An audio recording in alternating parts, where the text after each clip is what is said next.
James, tell me who you are, where you work and what you do. So my name is James Carpenter. I work in strategy and the science of exploration, working with the Directorate of Human and Robotic Exploration in the European Space Agency. Now, we want to talk about the European Space Agency and particularly focusing on space resources.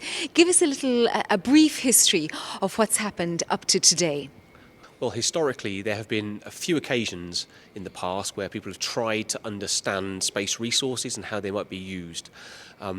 Recently, we have seen a change in the international context and the technology that we have available to us, and we think that now is probably the time where this really starts to take off.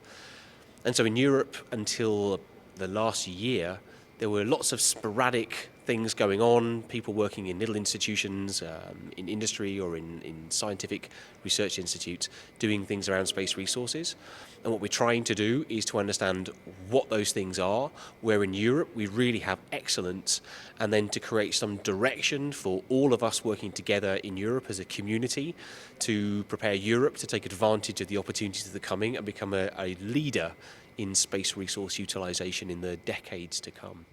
And just briefly, where could Europe be a leader?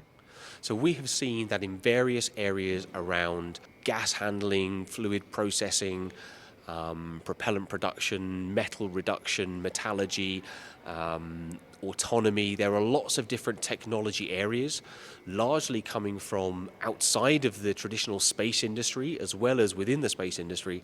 We have areas where Europe really is a leader.